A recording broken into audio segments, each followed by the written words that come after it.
Welcome, everybody, to an all-new episode of Figure It Out. We are finally back.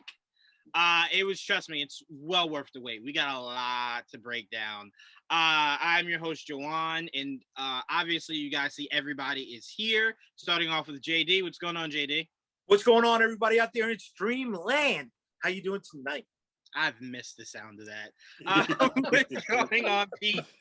What's up, everybody? Happy to be back. Salud. Absolutely. And what's going on, Joel? What is going on, everybody? I obviously have a haircut today. Looking sharp. I like that. I know when you started off the video, turn to the side. I'm like, I see you, Joel. I see you. Baby face. I see you. Bro, you're married. What you showing off for? Huh? Woman, you gotta keep it sharp, man. All right, so before we get into stuff like our Black Widow thoughts and Loki thoughts and whatnot, I wanted to start off with Figure Corner, show off some figures really quickly before we get into everything. First of all, I want to say finally, after a month, I have fully assembled my Captain America. Nice. Yes. Finally. And I've been waiting 2 weeks to show this guy off to you guys. This was one of my favorite purchases ever in life. And that is the MODOK. That's dope. Diarrhea MODOK. Legs move. He can move the controller. His hands move. There's like a little control. By the way, Marvel Legends, don't ever do this to me again. I had to assemble this shit. Took me 3 hours. Don't ask me why. It looks like there's 3 pieces. Yeah, really. Pete, there's 2 pieces, and it took me 3 hours. Can you store the other face in the back or no? Yes, there's another face. Yeah, there's another face. I don't know if I have it here. Oh, no, but you can't pop off the back of the crown and store it in there. I thought you could. Yeah, you could actually. So this is the other face. That's cool. That's yes. That's the other face. So I've been waiting to show that off to you guys. I think the last time we were here, I showed you guys that I did get Wanda. Yep, I got Wanda, and of course, I don't like calling him White Vision, so we'll just say Vision. I think you only had Vision. I think Wanda was coming the next day. Yes, Wanda was coming. Yep. So I now have everybody. So That's Cataract Vision. Cataract Vision. U.S. Agent. Winter Soldier. Nice. I showed you Scarlet, and then of course I showed you Variant Loki. Oh yes. Sorry. I also forgot Zemo. My bad. I forget Zemo too. Zemo. Like that. I love He's got the a different head. He's got the plain head. Yeah, he's got the plain head too. Okay. Zemo. He looks so much better with the mask though, doesn't he? Variant Loki. Oh, Variant Loki. Yep. I wish he had the By the way, Mobius comes out later this year. Oh, cool. Okay. It comes out with the pad that can teleport them and the nightstick. And alligator Nice. Loki. Alligator Loki. I tell you what, that's gotta be a step. somebody in Marvel right now is saying to themselves, "We got to fast track all those variant Loki figures. Like we got to get them out." There's a Funko Pop, and it looks really good. Really? There's a regular Funko Pop for alligator Loki, and there's Kid Loki with the gator. Oh, I like that. Right. I like that. that. I don't know, Pete. You're an old school reader, right? When they do the door slide, in Loki, do you remember the way it used to just be a flat panel on the floor that would raise up in the comics? Wait, what are we talking about here? When they would go through time. Okay. So Dr. Doom, he created basically what you see, that rectangular cube, right, as a door, but it was on the floor. And the way they would walk through it, instead, the Fantastic Four, Dr. Doom, they would stand on it and it would raise in the comics. Yes, I do remember that. The first appearance of Dr. Doom, he sent them back in fucking time. Yes. He kept Sue for himself and sent them to like pirate land. And Ben Grimm was Blackbeard the pirate. Remember that? Yes. Do you remember when he stayed in the Secret Wars world? He met Dracula. He was able to transform into his human form. I don't really. I was drunk old. for a lot of Secret Wars. I'm sorry. Wait, the new Secret Wars or the original shit? The original. See, I had the series and I read it, but I don't know like what comics would have followed that. I wasn't in it then. Yeah, the Thing had his own series after that where he stayed in Secret Wars world. Okay, I didn't know that. Yeah. Sorry, the geek in me speaking up. Man, I didn't. No, it's perfect. In the 80s, I mean, I was watching cartoons aplenty, but I didn't. Yeah. I didn't know nothing about the comics until like well into the 90s.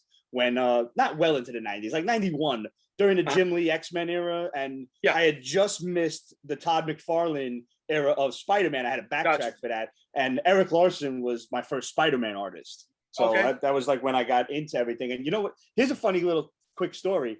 I realized that there were Spider-Man comics because I was watching the cartoons, on Saturday morning, the Stan Lee narrated ones, and I started reading the Spider-Man Sunday Funnies, and they were illustrated by John Romita. And Romita's Mary Jane looked very, very much like Angelica Jones from the cartoon. Yes, she did. And I didn't know Angelica Jones Firestar was created for the cartoon. I had no idea who these characters were. So I'm sitting there like, oh shit, he married Firestar? Like, this is cool. Wait a minute, what's a Mary Jane? Like I had no idea. Mary Jane. Yeah. So like actually it was those original Marvel cards and reading all of the bios on the back. Yeah. Yo, that was like my encyclopedia then, man. Like I read all of that stuff. And that was how I got knowledgeable. I always wondered how Spider-Man and his amazing friends got all that tech shit into his aunt's house. Yeah, well, there was an episode. That's funny that was your question. My question excuse me. How did the aunt not notice it? Because when the computer flipped upside down, wasn't it like hanging off the chandelier in the dining room or something like that? You know what I mean? It was on the second floor. All right. But I mean, Tony Stark gave him that stuff. So even by the 80s, he had the Iron Man in the briefcase. So maybe all that shit shrunk down somehow. That's right. Oh, that's right. Yeah. I don't know. Just throwing it out there. Before we move out of it, Pete, you had some. You and Jaydee had some stuff to show off, right? Let Jay go first. I want to see what he's got. Go ahead, Jay. You sure? Sure? I do. Okay. I do not like buying on Amazon. I do not like buying on Big Bad Toy Store. Not that I'm against that. I am a hunter, right? I like the old days of just getting to the store, getting frustrated when it's not fucking there, and pissing a bitch online. But every once in a while, right, you hit a load, not a mother load, but a load where you're just like, thank God I got enough money to pick up all this stuff. Now, in the pregame, I showed you my thrift store finds, and I like the thrift store finds, right? But that's not what the greater collecting populace is all about. So one of the things I got a hold of was in the wild, a Cobra Trooper finally. Nice. Right? No shipping charge, $19.99, right at Target. The box is a bit janky. I don't care. I'm not a perfect box guy. He's gonna pop out sooner or later. But yeah, so that's number 1 of 3. Number 2 of 3 is my man, my head dreadnought. Yes. Right? Zartanicus. All right. Again, the box is a little bent, but I'm okay. This is not going to go up for sale. This is for Daddy's collection. Very, very happy with it, 100%. And the coup de grace of that day's find was a piece that went for, I don't know, $25,000 when it was up on eBay, right? And then he was out in regular retail. Our Major Blood, ladies and gentlemen, my man. Okay, love the Major Blood. It has, I don't know what the hell this is, kind of sticker tag on the back of it. I don't know if this is some sort of case pack. You know what that reminds me of, Jaydee? What's up?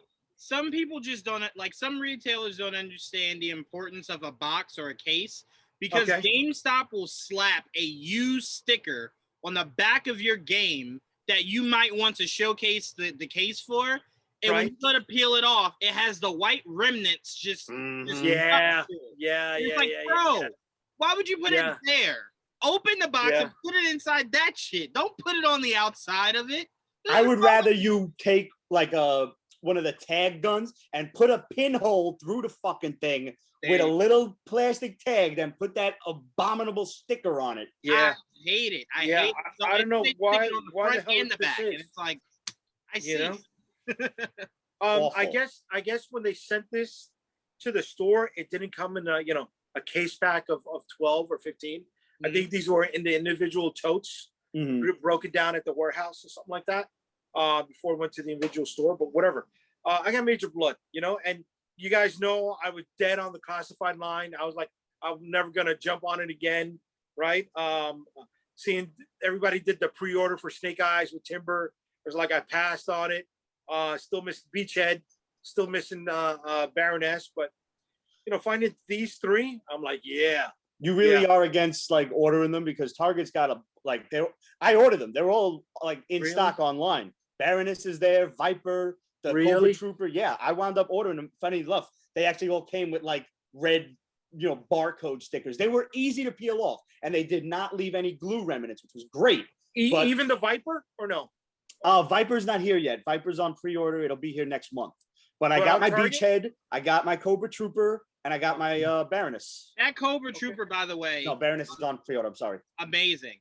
But I do need Pete. I do need you and Jaydee to keep an eye out for me. I can't find anywhere to reserve it or buy it. I want that Snake Eyes, and I want that Storm Shadow from the movie. Big Bad Toy Store. Big Bad Toy Store? Yeah, they've got them now, and they're like 10, 15, whatever they are, $10 to $20 retail for the. Okay. Yeah, go right on there. Called again, Big Bad Toy Store. Big Bad Toy Store. BBTS, yeah. Dude, they're great. I want to be careful typing in those acronyms. It's true. Like sometimes they can be slow with shipping, but I had people like friends were telling me, I ordered this shit on Target, and then a couple of hours later they just got an email like Target will cancel it. By the way, because we're not sponsored by them, so fuck it. Right. I hate Target. Yeah. I put through an order with my Shang-Chi figures, right? That I showed you guys months ago. Mm-hmm. Target then gave it to FedEx, right? So a week later, it was supposed to be there within like 3 days. So a week later, I'm, calling Target. I'm like, hey, what's going on with my Shang-Chi figures? And they're like, I'm not sure. Like, call FedEx, see what they say. I call FedEx. You know what FedEx told me? What? They lost the package. Oh, of course they did. Oh, I'm shit. like, how do you lose a package? And they're like, well, one of the drivers lost it. So then I called Target, and I'm like, well, what are you guys going to do about it? And they're like, well, did you want to buy another one? No, I bought that one. I bought that one. Holy shit. So yeah, I despise Target. I can't say that I blame you, man. I love Big Bad Toy Store. They're very reliable, and not getting paid to tell you is this.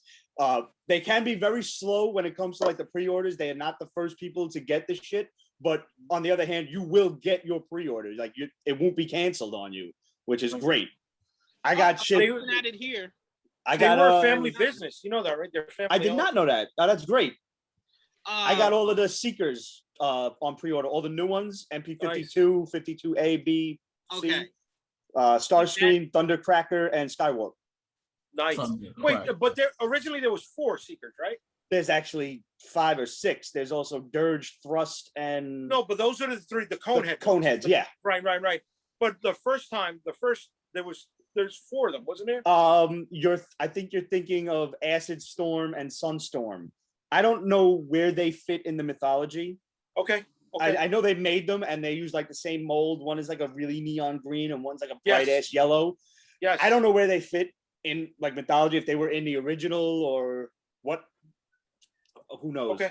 Like with the amount of flaws that were in that original cartoon, from the stuff that was animated in Japan and then the stuff that was animated in Korea, it was probably just one of those weird ass color swaps that some toy maker was like, let's make that one and call him something. Yeah. Who knows? Yeah. Juwaan, any luck on that site? Yeah, my only issue is everybody except for Target, when you buy it, it will only come out in October. Target allows you to buy Snake Eyes and Storm Shadow the end of this month, beginning of next month. Yeah, like I said, they're not the first ones to get it, but you will get it at least. Yeah, and the price is beautiful. $24.99 is not bad. It could be a little cheaper, but it's not bad. It's not what it could be. which is like someone selling it for $44.99 somewhere. Right. Yeah. So I appreciate that. The Targets over here still have Ugatsuki debut. Like there's just nothing. I'm really happy to see that they're restocking the G.I. Joe classifieds because, like Jaydee, I was completely discouraged and I was ready to sell off the ones that I had because I couldn't get the other ones that I wanted. So that was shitty. So I did manage to get the Cobra Island, the Cobra Sniper Trooper, and the Vipers and Beachhead, which I was not paying $200 on eBay for Beachhead. It was out of the question. It's a $20 fucking figure. Go fuck yourself, you scalping assholes. But I gotta give a big shout out to my friend. What? No, what I said. Excuse me. I won't repeat it. Fair. I didn't hear it. I'm sorry. Okay. I gotta give a big shout out to my friend Jason Hagopian up in Boston. He's always on the lookout, and he texts me immediately like, "I'm in Target. Do you need this? You need this?" So he got me Skelegod. This figure is insane. Oh my god! Like seeing the pictures does not do it justice. Seeing it in person is really wild. It's big. It's like mean looking. It's very detailed. I cannot wait to open this. What is it, like 32 points of articulation, something like that? Yeah, I'm just looking at it, and it looks like it's got wrist work, elbows, knees, chest. Oh, they don't say it on the box? Oh, maybe it does. 30 points of articulation. There it is in big ass bold letters right there. Did not even see that. Good looking out, Jay. Did not see that. But dude, I'm gonna throw this sentence out there, and I want you to know that I've rehearsed it in my head, and I'm still gonna throw it out there. I didn't realize it was this big. Holy shit. Holy shit. This thing is awesome. That is nice. I can't wait to get He-Man to go on top of this. It's so nice. I wonder how big He-Man has to be. Again, oh my I understand. But how big He-Man is in order for him to fit on there. And this is another 30 points of articulation. Like, it's freaking Battle Cat, who had literally 0 the last time. Sweet. Yeah, no, hello. Here's the original Battle Cat. Ah, there he is. There he is. There. Yeah. You know what? I was remembering what you guys were saying when you were breaking down Kevin Smith's He-Man when we saw the original trailer. I saw this new trailer, and I'm really starting to get excited for this. I'm looking forward to it. Yeah, I'm with you on that. I really am. It's something that had to just sit with you for a bit and kind of just grow on you a little bit, like the Snake Eyes movie with us. It had to grow on us a little bit. But once it grows on you, you're like, yeah, full steam ahead. Full steam ahead. You know, if I could talk about the He-Man retro figures for a second. Mm-hmm. They've been hitting the shelves really well, dude. You know, they came out for Christmas, and you had the original. You had He-Man, Skeletor, Teela. I think it was Man-at-Arms, Beastman. I could be wrong, but then you saw, you know, Clamp Champ come out. The Skull Guy. I don't know who the Skull Guy was. Scareglow. You saw Roboto come out. You saw Ninjak come out. You saw the deluxes with Clamp Champ, and I think there was another deluxe besides that. There's another deluxe besides Clamp Champ. I know that. I know there was Prince Adam with the Sky Sled. Yes. I don't know why they could give us the full vehicle on that. But what I saw pop up this weekend, for the first time this weekend, was a 2-pack with original Skeletor, Keldor, and original Trapjaw. I don't know what his name is. Cronus? Something like that? Yes, Cronus. And that looks really cool, man. That's something we never got originally. That shit was like $1,000 on eBay when it first dropped because nobody could find it. Really? Yeah. Dude, I'm finding it all over the place. It's back to normal now. Like it's okay, you know, that's all. But yeah, that shit was crazy when it first came out. $1,000. Before we leave figures, I did want to ask you guys this. Joel actually brought this up on our podcast yesterday. I'm like, you two are the perfect guys to ask about this. Joel brought up that the Fast and Furious world feels like action figures, right? Yeah. Is there any world where the Fast and Furious universe could sell successful toys that you guys would be interested in? Mask. Say it again, Jaydee. Mask. No? The show. Mask, like the transforming cars? Yeah. Mask? Okay. Yeah. So there's no reality where just putting Dom Toretto in a Charger is enough. He's driving a car in space. How the fuck does that not defy physics? I mean, you got a steering wheel. It's supposed to be like a boat. You got your pitch, your yaw. You know what I mean? Not your left and your right. I'm sorry, but physics went out the window, and I believe it was the 5th or 6th one when they were dragging the giant safe behind them. That is true. And they're making fucking hairpin turns, and that thing's just following along. And I'm like, centripetal force doesn't work that way, guys. No. And by the way, it also, no matter how strong your axle is, when the safe swings left, it should swing the whole fucking car with it. Yeah. But there were Fast and Furious like action figure vehicle sets. You remember that? Yeah, they made like a couple of Hot Wheels and shit like that. No, bigger one, slightly bigger. I don't know if it was the first Rock movie or the second Rock movie, but they had the Jeep where it was able to launch him from the back platform. Oh, cool! I didn't know that. And I think maybe he was like an inch and a half. Yeah. So what were they? The one like the 24th or the 18th scale ones like this? Maybe 24th, something like that. Yeah. I got an answer to your question, Juwaan. That I'm surprised they never did this, like, or they haven't yet. But I'm going to put this in the world because I started looking for these things because like I said, midlife crisis, and I was kind of putting together a list of all the Grail toys that I never had when I was a kid. And I mean, I was very fortunate. I was very blessed to have a lot of figures, but there were stuff that I never got. And among them were those Tyco racers, the wall climbers. Oh, okay. Remember those, Jay? Yeah. Where you had a little yeah. Who wouldn't want to have some Fast and the Furious shit with like the little doms go all over the place? Yeah. Or you know what? How about Hot Wheels? Give us more intricate play sets. Yeah. Keep the tracks the same. The tracks are all interchangeable.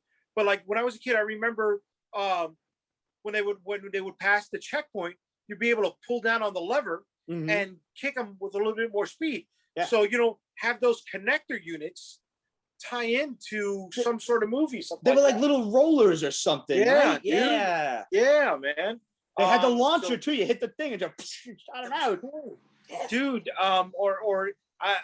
You guys don't remember this, but there was something called penny racers, where you would pull them back. You'd put a penny in the back in the trunk, and they do wheelies or little stunts. There was something key chargers or whatever, and you put a little plastic key in it, and it was spring loaded. You tap the key, and they shoot. The car shoots off of the key. Why they or crack ups. You throw the cars into each other, and you see the hood crash open or the side panel doors start to roll up. That shit was like Battle Armor He-Man in cars. Yes, that's where Battle Armor He-Man got the idea from. Yeah? Yes. That's fucking... I figured one played off the other. Yeah. There's so many times, guys, and I don't know why they do not do more. The fucking movies and the cartoons, even YouTube, they're commercials for this stuff. Yeah. I'll just say Fast and Furious is technically right now doing the wrong thing. Don't do animation on Netflix. Do figures. Do live action movies and figures. Wait, I tried there's a cartoon coming? No, it's already out on Netflix. It's already out, yeah. Not a good one. It's 100% for children, but I've seen cartoons for kids that are good, and that's not good. Well, look at the Jurassic Park cartoon, Juwaan. It's on the 3rd season, but they tie in the toy lines to it.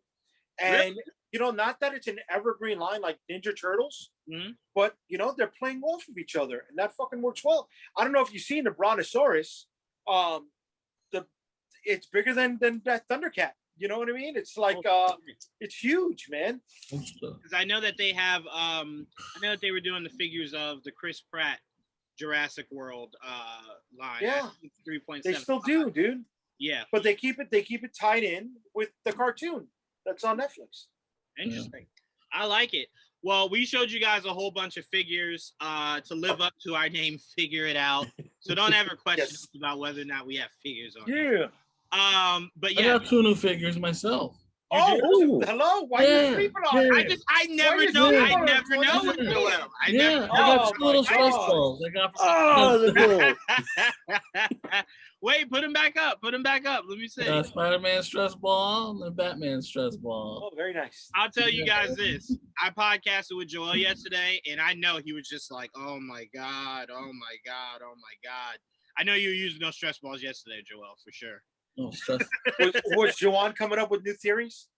No, he quit. Is that why? I quit. No, ask Joel. I quit, Jaydee. I quit. I quit, man. I quit. I had to. It was doing too much. And I think maybe that's what, leading into our next topic, I think that's what kind of took a lot of Black Widow out of my soul. Okay. Wait a minute. Wait, you quit, but I know you got the espresso brewing. You'll be up at 2:00 in the morning watching Loki when it drops. Oh no, for sure. But I'm speaking as far as theories. Okay. My love for it is still there, but the theory... I'm texting your ass at 2 a.m. because I'll be up. Oh, it's coming out at 2? I'll be up tonight. 3? Oh, I don't know if I can make 3. Oh, 3, whatever. What's another hour amongst friends? Yeah, I'll be an espresso. Oh, they're sleeping. That's where I'm working. Before we get into Black Widow, Pete, Jaydee, please do keep your ears to the ground on that Snake Eyes and Storm Shadow. If it becomes anywhere else, well before October. I'd like to have it close to when the movie is actually dropping. I'll be checking Target. If I see it, I'll grab it. Please do. Please do. And actually, any figures from that movie that you see, just let me know. Because I do like that Baroness and Scarlet. You know, but you guys are Jersey. Isn't it easier for toys in Jersey? No. At Target and Walmart? No. Let me tell you why it's not. No one steps foot in the store. They all buy. People that don't live in New Jersey because they know it's obviously not as big as New York or whatever. We get a lot of New York online and they buy it all out. I live right next to Staten Island. We get a lot of New York shoppers. Well, Staten Island, you don't call Staten Island New Yorkers. Really? It's that's an insult to us. You're gonna have to live with that because that's what it is. You know what I mean? You guys don't want them. We really don't want them. You know what I mean? I would sooner adopt Jersey as another borough. I would take that. You're not going to try to tell us that we're right above the slums. No, we're not going to accept it either. I thought it would be a compliment, man. It was not. That's like picking the last 2 people for the basketball team. Like, oh man. Who do you want? Staten Island or Newark? As the 5'5" white guy in the crew, I'm familiar with being picked last for the basketball game. How tall are you? Wait, time out, Pete. Let me say this really quickly before we head into Black Widow. That wasn't an issue for me. Just looking at me, right? They would look at me and go, "Well, no, you should be good at basketball." And then when I would dribble, they would go, "Oh, no." So like every week after that, play basketball with you, Juwaan. I'm telling you this now. I feel like you're avoiding me. I am avoiding you, Joe. They used to pick girls before me. After that one moment, they were just like. But to be fair, I grew up playing soccer, so I played a sport where my hands weren't supposed to do anything. So when they put a ball in my hand, I was just like, I don't know. I have no idea what to do with this. I'm Puerto Rican. If I couldn't play baseball, I was kicked out of the family. You know what I mean, dude? It's like you what? Better grab that glove. I forced baseball on you. I didn't want to play, but I had to. Yeah, no, my dad wasn't entirely happy when he was just like, "What sport is he playing? Soccer? No, put him in football." I remember being with my mom and like we were watching tryouts for tackle football. This one dude got hit so hard, like when he got up, he couldn't speak. That's how hard he got hit. When I saw that, I said, "Soccer." Put me right in the soccer. And that's not to knock soccer. That's a very violent sport. I was about to say, I've seen like still frames of people getting like jump kicked. Yes, it's very dangerous, but I've never been hit so hard I couldn't speak in soccer. So no, thank you. I have. But that was boxing. I was about to say I got knocked out in kickboxing for sure. But I can only imagine the grill that just. I remember looking at somebody and then I blinked and I was looking at lights. And I'm like, how does that happen in one blink? Bro, I was told that I pulled a straight up Ric Flair. Like the last thing I remember seeing was literally this, and I said, "Boom."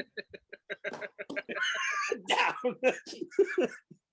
And the next thing I know, I got smelling salts under me, and holy shit, they work. Well, Joel, now you got to share. Have you been knocked out before, Joel? Yeah, but it was playing catch, and I went headfirst to a fire hydrant. Wait, hold on. Time out. You went headfirst into a fire? How tall was the fire hydrant? It was an elevated like platform, like okay. And I went back, and there was a hole, but just for the fire hydrant. Just stop. My tailbone. I feel that pain. I got that empathic connection. I know. Jesus I was out for like a second, and then it sucked. Girls like it sucked. That had to be unimaginable pain right there, bro. Oh my god! I was in shock. I didn't really cry. I was just like, yeah. It's like when you're knocked. Like the first time I got knocked was like kindergarten. I was chasing some dude, and I grabbed his shirt. I was in the bathroom. I don't know why I was chasing him, but I grabbed his shirt, and he took a sharp left, and I head first into the wall. Ooh. Knocked out. Okay, that's a lot better than the fire hydrant. Knocked out. Yeah. And then I remember waking up and my kindergarten teacher and all the kids are looking at me, "You okay?" And I'm like, I don't even know what happened. I was like, tag is a sport. I didn't know what just happened. Is a sport. You know what I mean? You guys had to fill me in. That is hilarious. But all right, enough about us being in pain. Let's head into our Black Widow review. Me and Joel gave our thoughts yesterday on our pod, so we'll kind of end it. I want to start off with Jaydee and Pete. You guys have both seen the movie.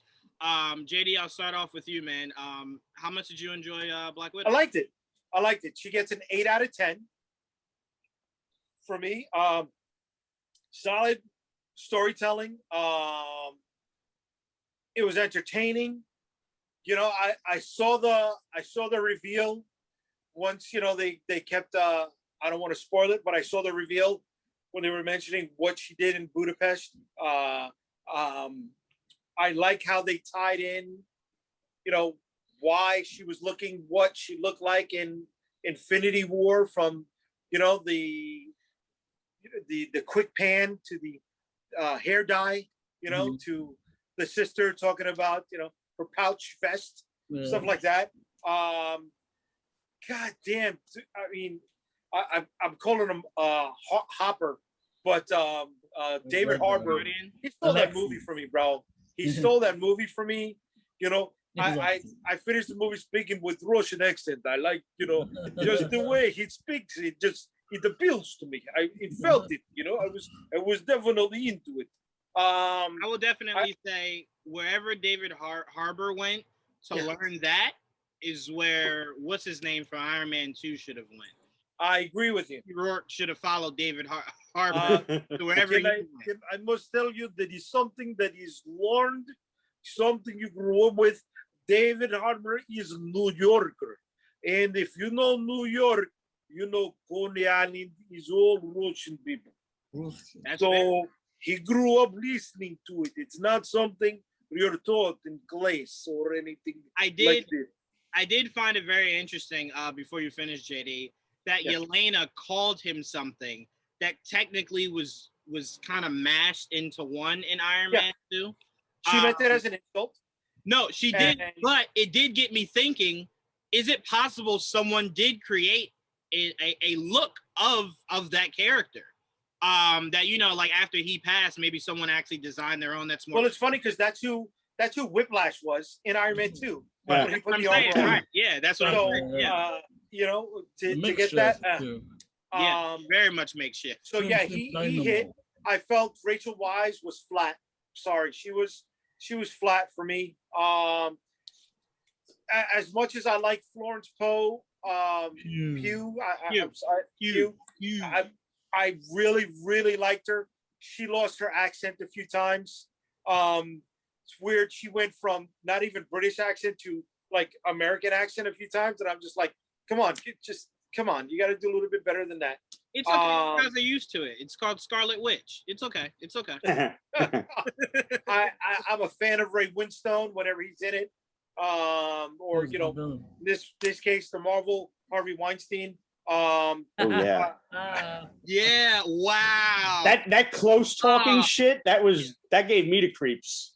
Yeah. I'll never be able to rewatch that movie again, Jaydee. Yeah. I see that now, and I'm just like, I know when I look into the eyes of someone that I raised, and then he touched her. It was great. You saw, why Scarlett was so tough throughout the whole movie. You understand why she did everything she did in the Avengers. Really nice flick. The after credits, because of the COVID scenario, even though it was a botch, I felt it worked a lot. It hit a lot more because it came out after the after credit reveal and something else. I don't think that after credit would have hit as well in pre-COVID as it did after we saw the reveal from something else. So I think that was an unintentional accident that worked in their favor. I like how that set up what's coming further down the pipe. Rumors are running rampant on where Yelena's going to show up next because of it. Oh yeah, no, they've come out and said it. That's not even a spoiler. They said, and by the way, we are. You know what? This is a spoiler review. Sorry, it came out Friday. Oh, okay, all right. It's Tuesday, but Marvel did come out and say that Yelena will be in the Hawkeye series. Nice. We knew that before the movie came out. See, I didn't know that. I didn't. So for me, that was just like, I didn't know that either. I understand totally why this set up Phase 4. Really, really good. If Scarlett is going to go out, it's a nice flick to go out on. Even explaining, the whole Budapest thing without showing Hawkeye, I was like, solid. There was. I like that they use his audio. I love that they use his audio. I was just like, all right, because part of you wants to see him, but it's like as long as he's just the charges set, it's like okay, I can live with that. It being I didn't know that it was Mila Jovovich's daughter until after the movie was over. I was like, oh my god, who is? The young Natasha when she was oh yeah. Oh wow, that looks just like her. You're right. Yeah, it's scary how much they look alike. Holy shit, I can see it now. Yeah. It's just the way the movie started off, they were like, Ohio, 1995. I was like, that's cool. I was graduating college. I was getting out of college at that point. Wow. Am I that fucking old? That's interesting. That hit me too. I was 10. Freshman year in high school. Jesus fucking Christ. Oh my God. I think I was just learning how to walk and get potty trained. Oh my gosh. Yeah, so I was born in 75, 93. I graduated high school, 95. I was like, I can't even talk about what I was doing in 95. So to see that time association there, it's a different show for that. Yeah, it's a different show. The after hours show, you can bring it up. So, it hit me differently. I like the mashup of the Americans, of Jason Bourne. This is the best Red Room movie I've seen. When you throw in, Salt was good, but it had its faults. Red Sparrow, and what was the other one with the model? I don't remember the. Oh hell no! Don't bring up Anna. That shit was hot doo doo garbage. Anna, I didn't see that shit. Shit was hot doo doo. Not Hannah. Anna. No, Anna. ANA. Anna. That's the one where the big banquet room scene where she went in with the white mink coat. The only good scene out of the entire movie. All right, so you see that's bad. Atomic Blonde doesn't count because there was no Red Room. Got you. Right? Because she was American, right? But even that, John Wick played on the Red Room a little bit. John Wick. Ballerina. Yeah, but that was because you know what? John Wick 3 was a setup movie. It was a feeler flick. Let's see what works for the Intercontinental, which would have been a show. Let's see what works for Angelica Houston if we could spin something off with her. Let's see what would work with Halle Berry. we could spin something off with they her. They still need to develop that. I'm only interested in seeing a Halle Berry spinoff. Really, I was interested in seeing the Intercontinental. It's still happening. It's still happening. I think it's done by this point. Nah, Stars still wants to do it. They need something outside of Power. So okay, so I think Stars will jump on that. So yeah, out of all the Red Room flicks, I like this one the most. Wow. Salt is number 2. Salt was really, really good. You like Salt David better? Harbour was in that too. He was? No, I'm thinking Liev Schreiber. Sorry. Yeah, Liev Schreiber was in that. Right. So yeah, this is my favorite because you know what, dude? I love how the Black Widow symbol was the bow ties on the girls' ponytails. I was like, that was fucking great, man. Those little nuances that pop out. I want to watch the prison scene again. Because yes, we got Ursa Major. Spoilers, right? Yeah. But it's like when he left, you saw guys with breathing masks. You saw guys with their hair all frizzed out. It's like, was that an Easter egg scene? You know what I mean? Possible. Because with Deadpool 2, you know, we had Omega Red in there. We didn't even know. They cut him out of the yeah. So I would have liked a tie back once everything is introduced. Tie back to maybe Colossus was in there. Oh. I'd like stuff like that. Okay. That'd be fun. But no, I mean, yeah, it I don't know. I don't know. Pete, I'm gonna let you go. What were your thoughts on this movie? Like Jay, I thoroughly enjoyed it. I did not think I was going to enjoy it. So going in with low expectations probably really helped that. To right off the bat, I was itching for just like a name drop of Omega Red or Colossus at that point. Just like, just give me something. I didn't get it. So, all right, whatever. One major thing about this flick is I really wish it would have come out in the time frame that it was set between Civil War and Infinity War. I think I would have appreciated it more, and I think more people would have appreciated it more. I think that end credit scene could have been stuck anywhere. Any of these fucking TV shows could have had that. It did, you know, that's not a major factor that this needed to be here and now as opposed to what was Civil War, 2016 or something? This could have come out in 2017 and been just fine. But I did enjoy the movie. Like, it was, I took it for what it was, like just a solo flick. And sure, we got a little bit of an origin. I completely agree. Sheriff Hopper stole the show.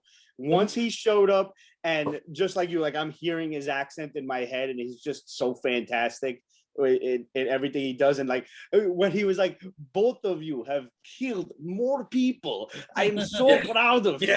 Like that is, like, he had completely drank the Kool-Aid on the whole shit, and I'm like, all right, like you're you know, a Russian you could soldier. tell that scene was improvised, right? because Florence, she went with it, and she's letting her hand shake, and Scarlett's hand is stiff. She's like, what the fuck are you doing? You know what I mean? What's going on here right now? I didn't notice that, but I'm gonna check that out again because I have it. I actually picked it up on Disney Plus, so I can just watch it again.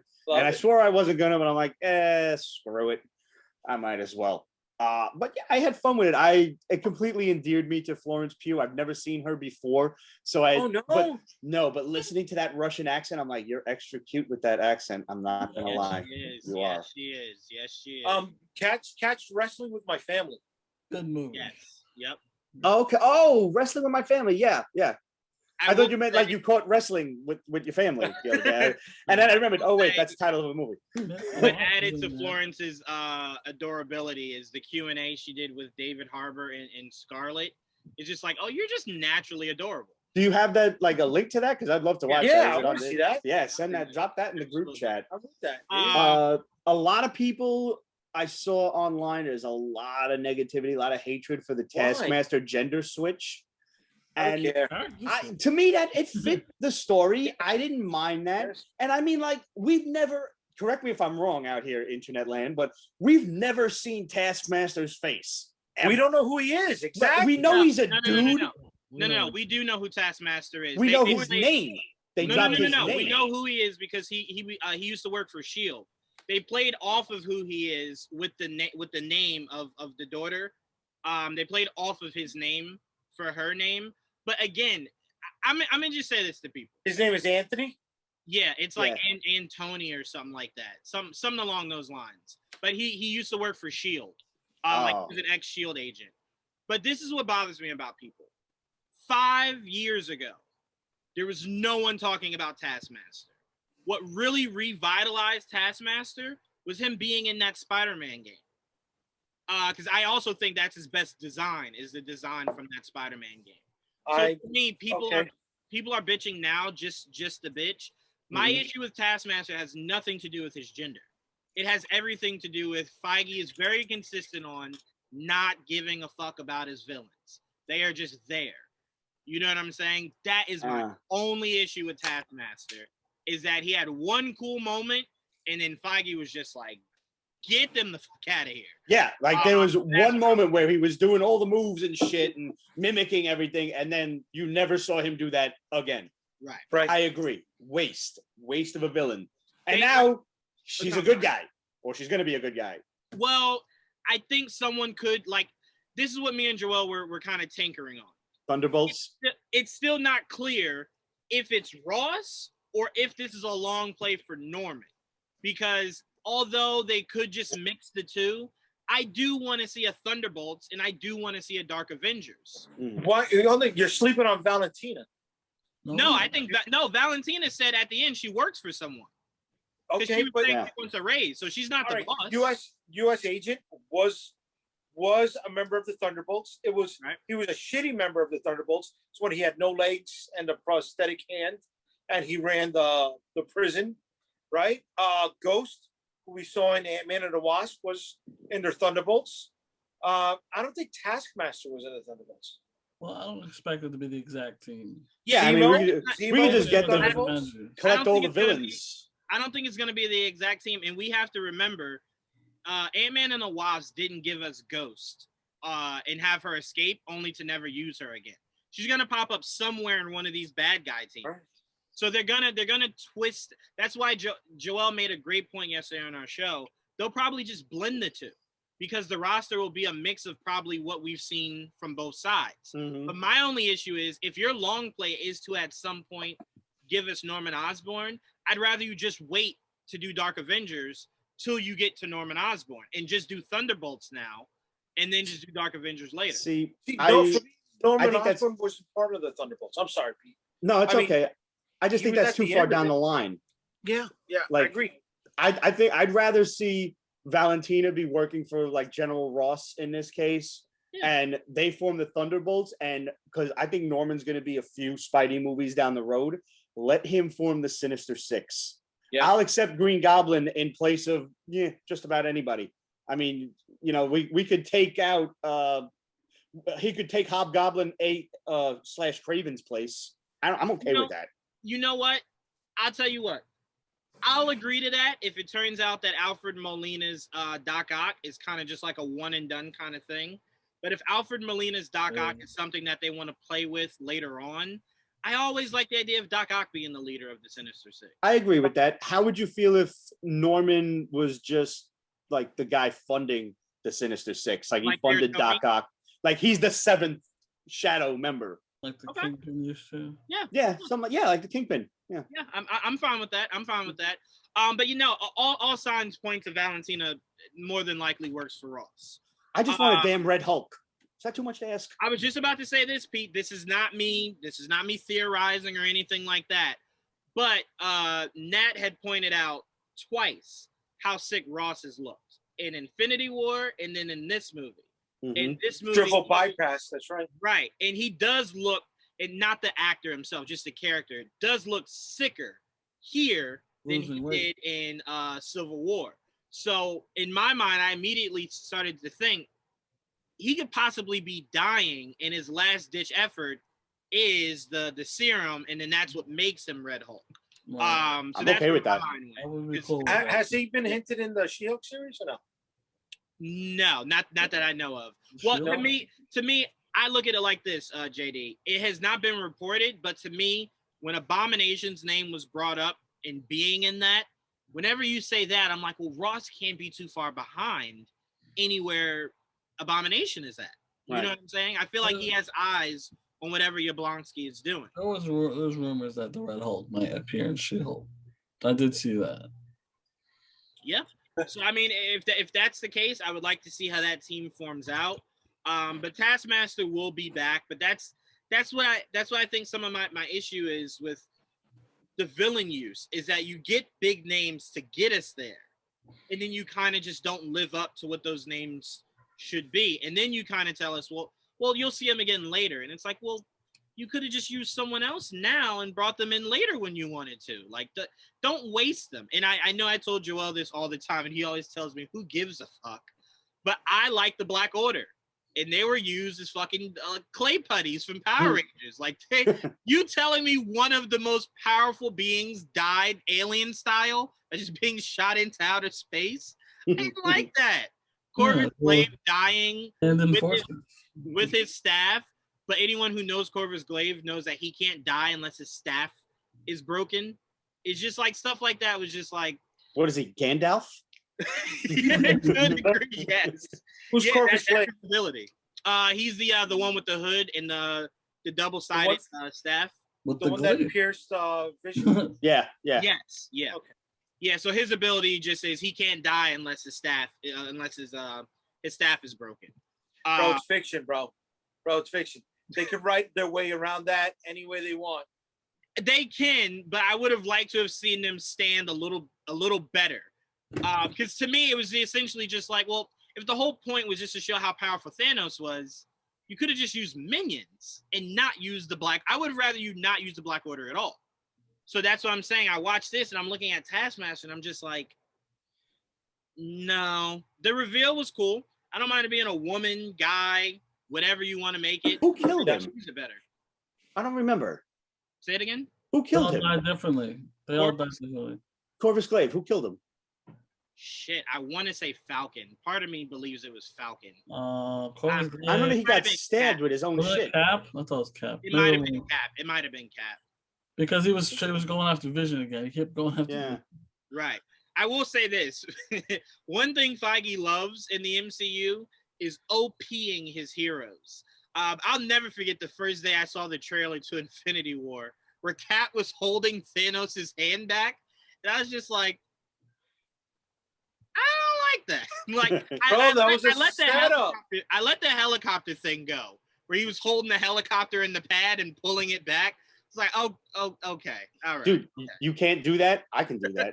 Like, I'm watching it and I'm just like, I do it all the time, but with cars. But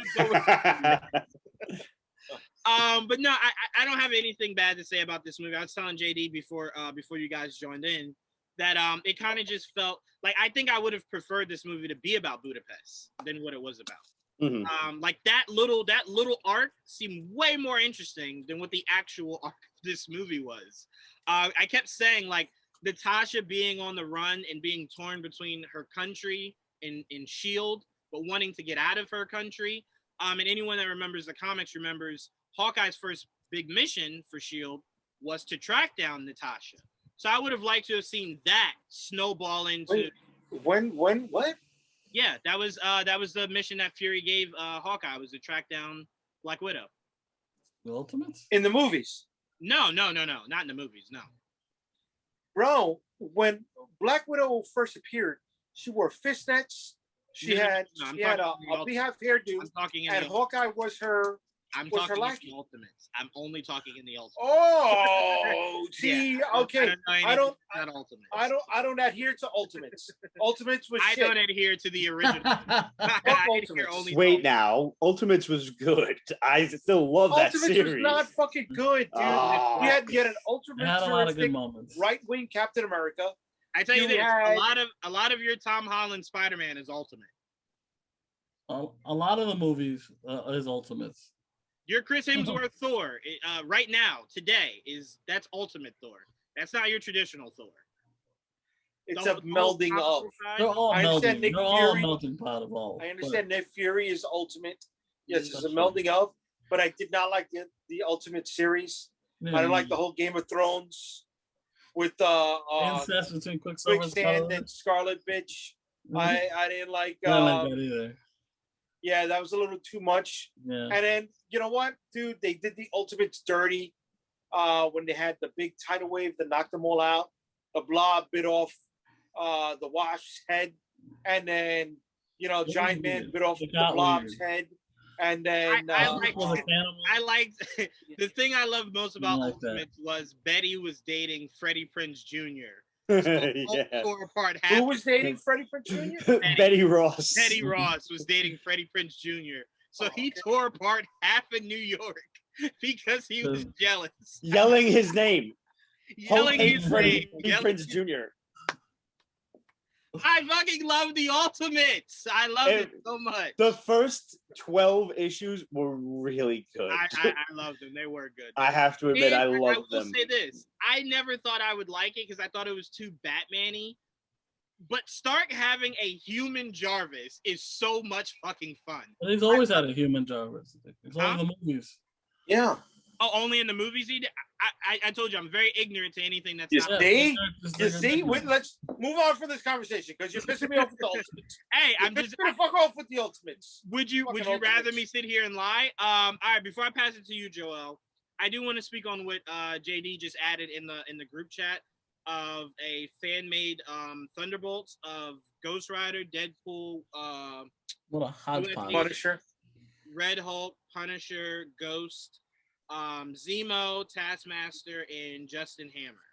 I would take 3 of these people off immediately. Deadpool, no.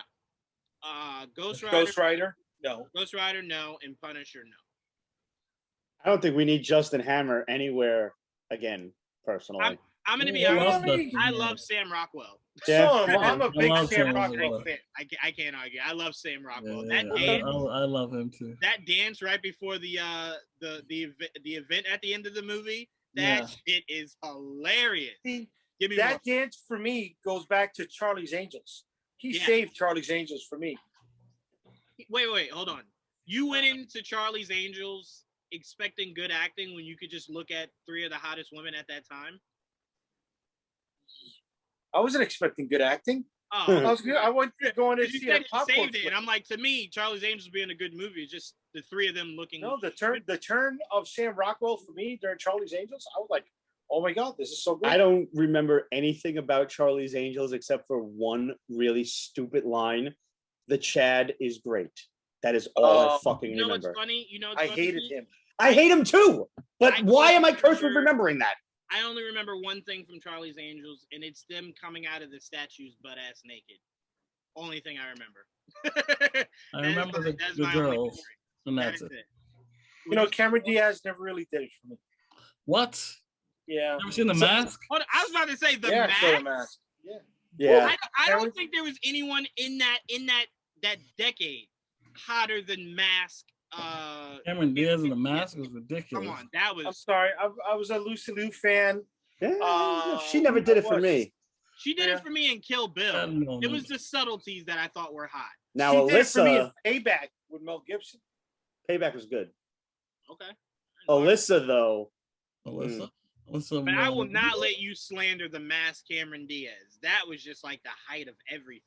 I was like 4 when that shit came out and was just like, I don't know what none of this shit is, but I like that. Like, I want more. So would I upset you guys then saying that I'm not a Jim Carrey fan at all? Oh yeah, you upset me. Yeah, I love Jim Carrey. Yeah. Well, wait, time out. It depends. Do you not think he's a good actor, or do you not think he's funny? Because that's what would make me angry.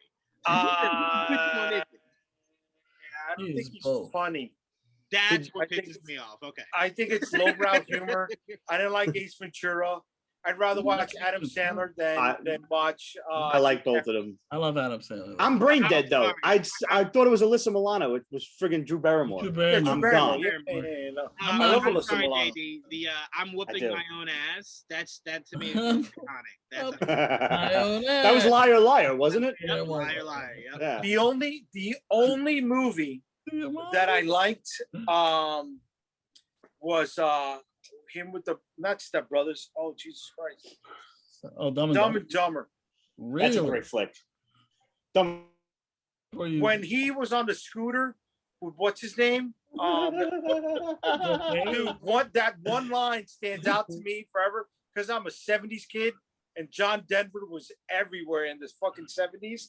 And when they're stuck together with Frozen, he's like, that's John Denver. Oh, no shit. I pissed in my pants. One of the funniest lines for me, bro. But I'm not a Jim Carrey fan. I love Ace Ventura 2 is way funnier than part 1. 1 and 2 are great, by the way. Heartbroken. I love those movies. Heartbroken. Heartbroken. Sorry. I've never heard those words being uttered. Well, you want me to say it again? Yeah, no. You don't hear it again? No. I'm trying to forget the first time I heard it. But Joel. Call your dad. I bet your dad doesn't like Jim Carrey either. Call him. My dad will tell you he likes Jim Carrey mainly from In Living Color. That's different. You might get my dad telling you he maybe wasn't a fan of Ace Ventura, but not being a fan of Jim Carrey. No way my dad ever says that. Not a fan of Jim Carrey. Wait, I want to ask you guys this, Joel, before you close us out on Black Widow. Does anyone remember A Bronx Tale? Yes. Okay. No. I only ask because IMDb credits Joe Pesci for being in that movie, and I can't remember Joe Pesci being at the end. It was at the end? He was at the end of the flick when Chaz Palminteri is in the funeral parlor and he comes to the funeral, he comes to the wake at the very end. He tells the kid, don't worry, whatever you need, you tell me. I'll take care of you. Okay. Because when I tell you I called my dad and I told him that Joe Pesci was in there, he goes, no. And I go, Dad, it says it right here. No. And it's funny because I feel Joe Pesci continued that role, even though it was a different character, different name. He continued that role in The Irishman. Oh, that's interesting. That is a very interesting thing to think about. Like that's like further on. He was that elder statesman, you know, the glasses, like the thinned out hair. Yeah. Yeah, I like that.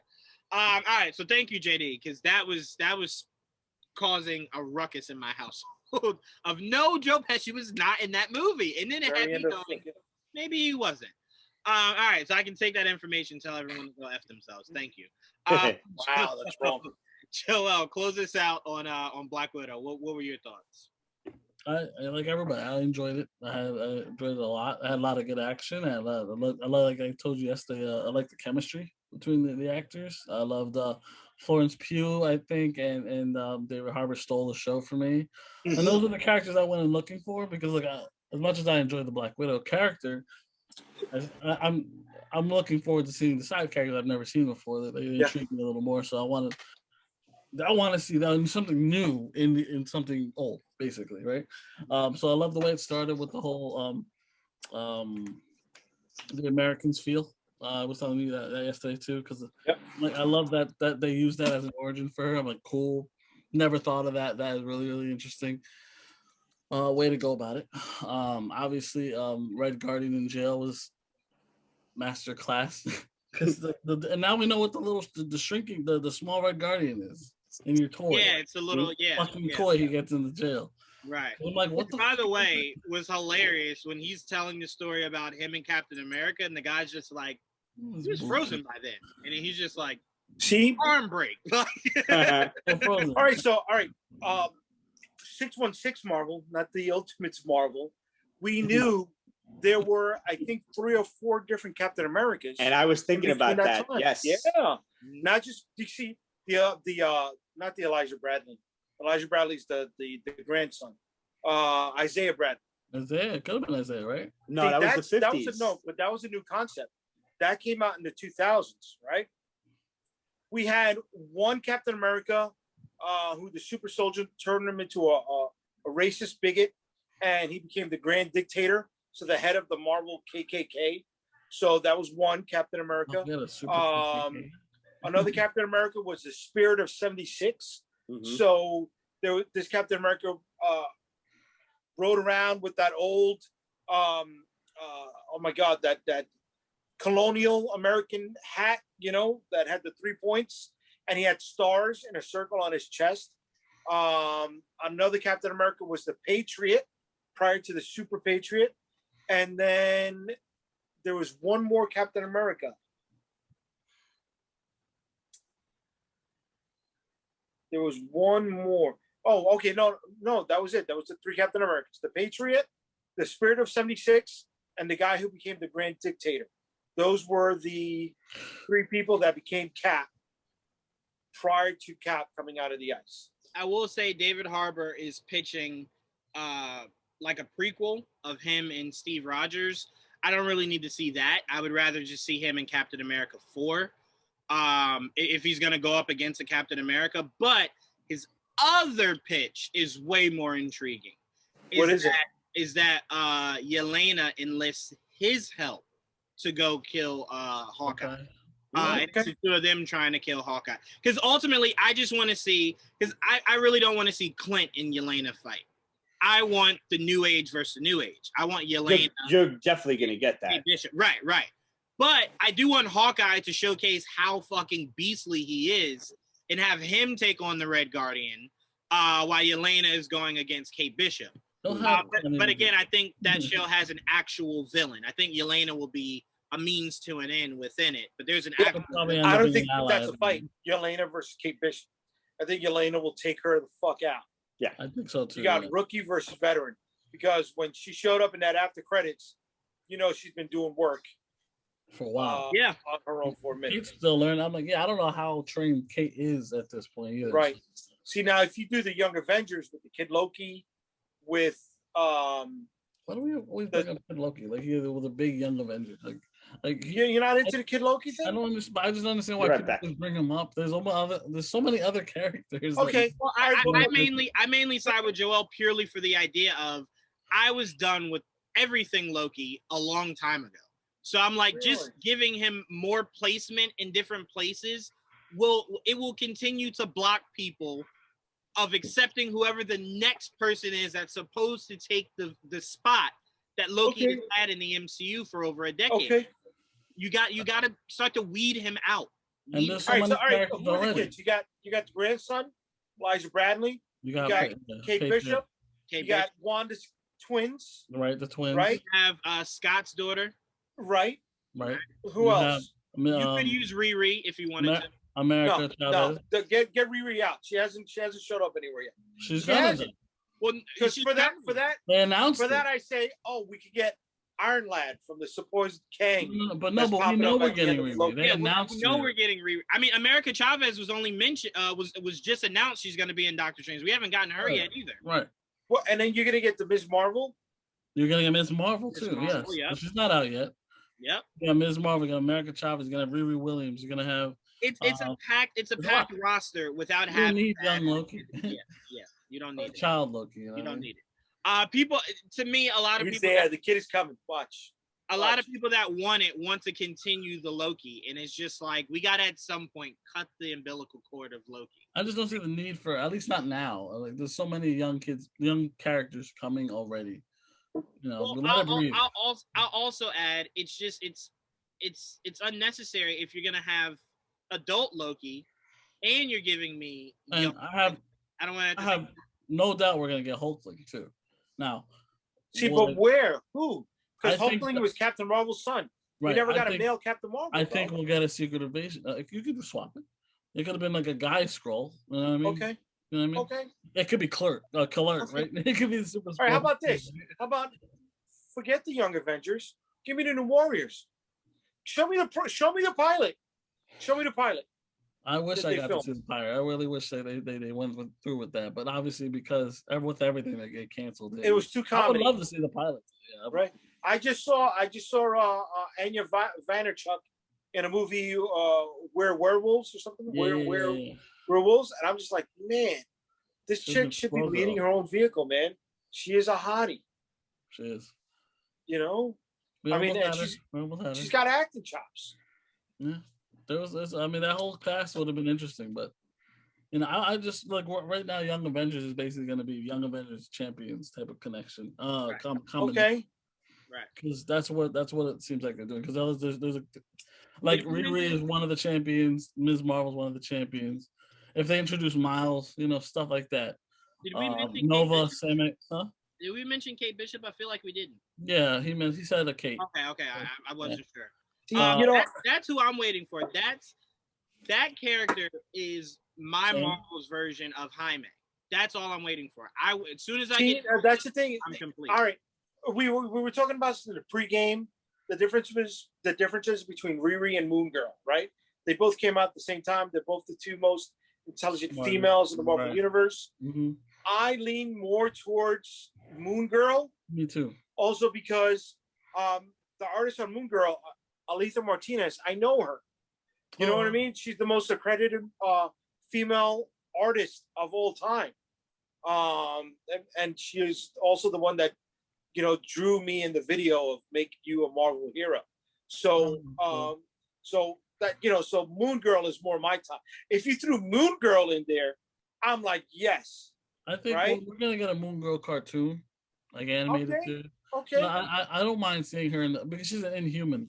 So they got to establish that first, and like with Ms. Marvel, and then once they established that already, bro. I was also gonna say, they can't. It's not canon anymore. Right. I'm sorry. I was also gonna say, once you do a Dark World, that's also a realm where you can kind of work that into also. But I think all this stuff is coming. I think all this in Humans is coming. All this is coming. It's just like I said. It's Humans is gonna come back. No, Feige, I believe 100% wants to reboot all that. I do. I think so too. Yeah, I think with Ms. Marvel, you'll probably start to see like seeds being planted. For all right, Cheo, right? Yes. I think. Oh my God, why can't I remember Luke's name? Michael Coulter's show on CBS doing really well. It is. Yes. I love it. Damn it. Evil. Yes. Evil. Right now, that last episode was amazing. They dropped the Judge show. What's it? Oh my God! What's it? I forget the name of it, but I know who you're talking about. Yeah. Oh my God! That had Misty. Yeah. It had Bullseye, and it had somebody else. They were all in it. I didn't realize Bullseye. Was Misty, Bullseye. Yeah. Misty was the judge. Bullseye was one of the lawyers on the show. Mm-hmm. Sorry, folks, I don't remember their names. But that show's dead. So you got the open contracts for them to come back. But Michael Coulter's show Evil is doing really well. And CBS is a Warner Brothers station. Well, time out. Add this in. Feige just said he's no longer doing long contracts. So you can just find out when his off time is and then have him come in and just do stuff in his off time. I tell you right now, if Feige calls Mike Coulter, not only is he answering, he's telling CBS, hey, make time. Make time for me. But dude, CBS is Warner Brothers. I'm telling you right now, there is no beef between it. Think about this. Josh Brolin was able to do something with Fox the same time he was doing something with Marvel. That's right. And I'm very curious if he does come back to the table. And you could make a case. Fox hated Disney way more than you think Warner hates Disney. Warner needs Disney if you think about it. Fox is more so just like, fuck all of you. It took the ultimate desperation for Fox to go. Fox did it to themselves. Fine. I agree. But you would agree Fox hated Disney at the time. I feel Sony hates Disney right now. Sony sure does. It's like one of the catch-22 because Sony's like the villain if anything goes wrong. Yeah. No. So to me, you can definitely work that out with Mike Coulter. I don't think Warner would be. I hope so. I really like Mike Coulter. I agree. I can't now hear anyone else with that kind of voice. Because I'm like, I got to try to picture who else would be out there. Right. And I really like Jessica Jones. What's her name? Kristen Ritter. Kristen Ritter. And I didn't like her in anything else because she reminded me of an ex-girlfriend. So I couldn't stand her. The bitch in 23B. Yeah. I was like, oh my God, I dated that woman. Well, I tell you what, as far as Kristen Ritter, we'll find out the closer we get to the end of the year when we hear more about She-Hulk. Because one of the rumors is she could be in She-Hulk. I think that rumor's pretty accurate. I don't think that's something you can really hide. I think that'll start. Pete, why are you smiling like that, Pete? It's almost like you know what. I did like Pete's devilish smile, just like. but I think it's pretty accurate. There's already the two rumors that seem to get the most traction is Charlie Cox coming back as Daredevil. At least it's Matt Murdock and Spider-Man and possibly in She-Hulk. And of course, Kristen Ritter coming back as Jessica Jones and She-Hulk. So it's like, I'm pretty much looking forward to everyone coming back except Iron Fist. I would like to see him come back because you saw what having a good director and writer does for that actor. Right. When he appeared in that Luke Cage episode. He's not a martial artist. No, he's not. But didn't Marvel just recently drop Danny Rand as the Iron Fist in the comics? I don't know. They gave it to like fucking this girl, right? What's her name? Jessica Henwick. No, that's the show. Well, Okoye, right? I think became Iron Fist. Really? Yeah. The Dora Milaje girl. Yeah. No shit.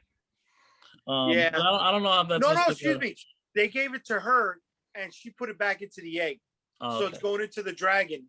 So somebody needs to defeat the dragon. He's gonna be a new Iron Fist. Well, she better ask John Diggle how that goes. Turning down power. That's you saw that, right? You saw that episode. Yeah. Can we discuss that for a second? Yes. Are we getting a fucking Green Lantern show or what? We have to be because me and Joel were saying this yesterday, Pete. I think what the headaches are the Guardians telling him, "Hey, worlds away, worlds away." Pick up the phone, John. Pick it up. Coming. It won't. I don't think it'll happen this season, but I think by next season. Wait, so he's not John Stewart? He is. He is a version of John Stewart. He's a version of him, but he turned down the ring. Right. We haven't seen it. We haven't seen him do that. He turned down the ring. He turned down the ring. He took it, but he didn't. He's not wearing it. He didn't put it on. He didn't put it on. Right. But what was the explanation? So simple, Stewart was his dad's name, and he took his mom's name or something. That's simple. That's what I gotta do. No, all you gotta do. Stewart is his stepfather's name. Stepfather. That was it. That was it. I knew it was something like that. I will say this: he was supposed to be in an episode of Superman and Lois this season. It's tomorrow. I mean, today. It was tonight. Oh, it was. Oh, he was in the one tonight. Oh, I have to watch it. I haven't watched it yet. So. Oh yeah, I got that shit DVR too. I'll watch them tomorrow. But it's a lot of fun. Yeah. Yeah. Good show. Yeah. Oh, 100%. With the reveal of Steel, it got me interested. The budget was great. Don't trust me. When that reveal happened, I'm like, what the fuck? It's like, I did not see it coming. I'm a little annoyed that this dude is not who he should be. You know who I'm talking about. I don't want to spoil it for Jay. Spoil it. Spoil that shit. Why is he not General Zod? Why is that not Zod? I think they use Zod, but I guess that doesn't matter. But Superman's not Zod?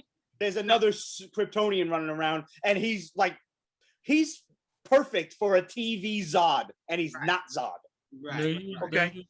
What's his name in the show? I don't fucking know. Yeah, I'm not paying attention. Herbie ass motherfucker. I'm gonna be honest with you, Joel. I'm with Pete. Once I heard that he was not Zod, I mentally checked out on that character. It was just like, okay. Yeah. You know, okay. But I will say I'm sorry, I cut you off again. No, go ahead. He's like the kind of guy. He has that, acting stage presence for a TV show of like Terrence Stamp. Like he could conceivably say kneel before Zod, and it would be awesome. I wish I heard Michael Shannon say that. That was my one biggest regret from Man of Steel because Michael Shannon's a perfect psychopath. I do know Zack Snyder doesn't give a shit about. I was just about to say Zack Snyder is very vocal about those one-liners. He is not a fan of that shit. And that's why Zack Snyder should be kicked in the nuts. How about this? Fuck Zack Snyder. Because for all his great glory. When I heard him say, a fan asked him like, "Hey, how come Cyborg doesn't say booyah in your movie?" And he goes, "Fuck booyah," and it was just like. It's like, you know what, Zach? Fuck you. Yeah, because you know what? Army of the Dead wasn't that good. It was sucked. It sucked. Okay, hold on. All right. We don't need to bash Zack Snyder. I don't agree. I'll bash. It's just so easy. Whatever. Snyder. I'm just saying, I do think Zack is great. I think Zack is very much like Michael Bay. I think he's great when you don't Michael Bay too. Hold on. I think he's great when you don't give him a canvas that you care about, right? So, like, I didn't know anything about Watchmen. So whatever he did, I would have been none the wiser, right?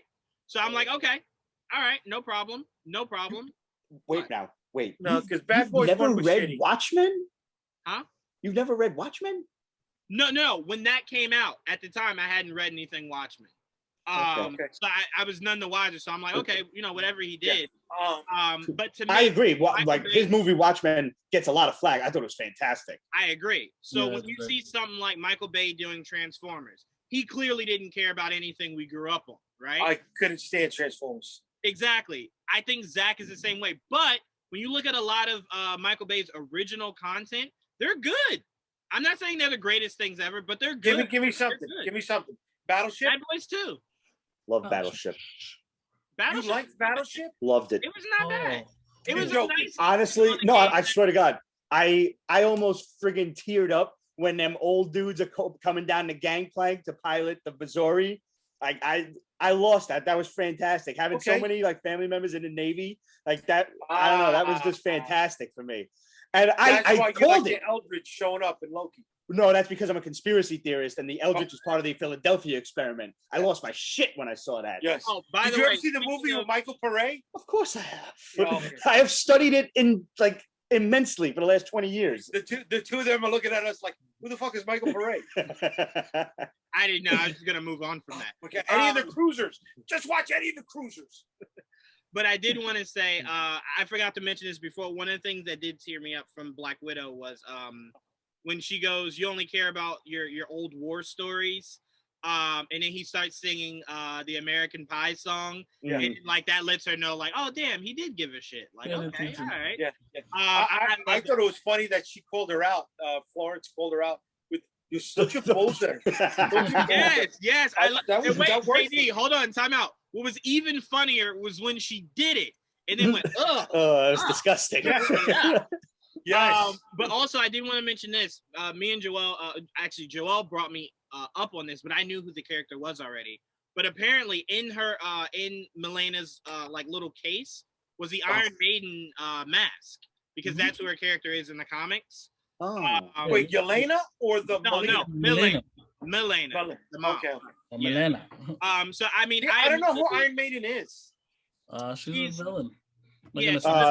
Aces High, Hallowed Be Thy Name, Fear of the Dark. No. Wrong one. I'm sorry.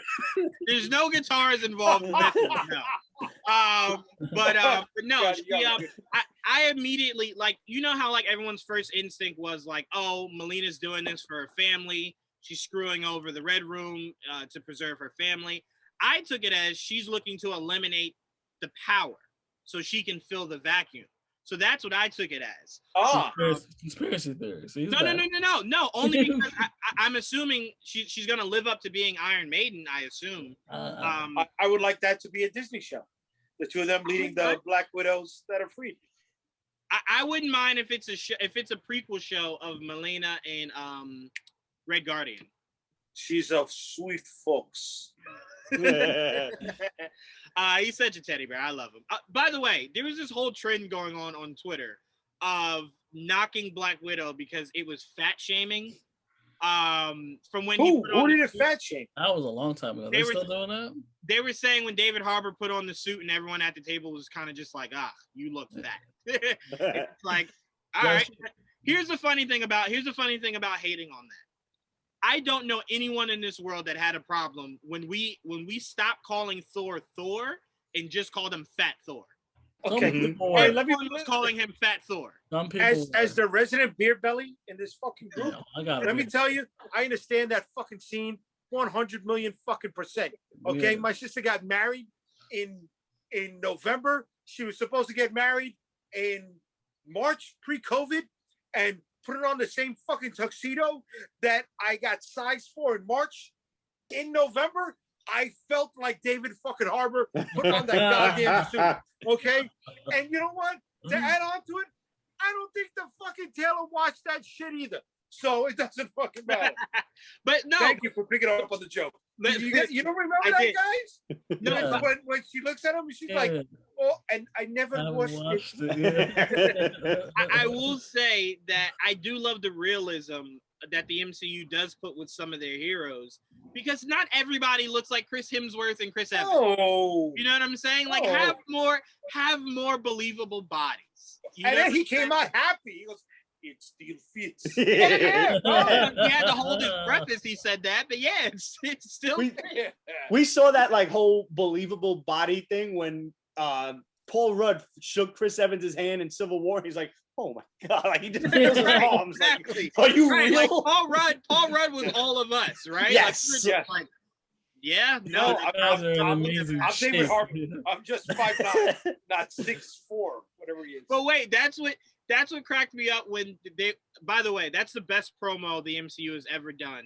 Was when Civil War was coming out and they did Team Cap versus Team Iron Man. So like everybody on Team Cap was showing themselves working out, pull-ups, sit-ups, getting ripped. Meanwhile, Team Iron Man was eating donuts. Once you put the helmet on, it's a whole different person in the actual body. So like Don Cheadle and Robert Downey Jr. were just like, we don't have to do any of that. We're just here relaxing. And I was just like, yeah, that's why I'm Team Stark. Like, give me donuts. I'm not for any of that shit over there with Team Cap. But all right, let's move on to Loki. I'll be right back. All right, no problem. We saw the last episode. We saw how crazy that episode ended.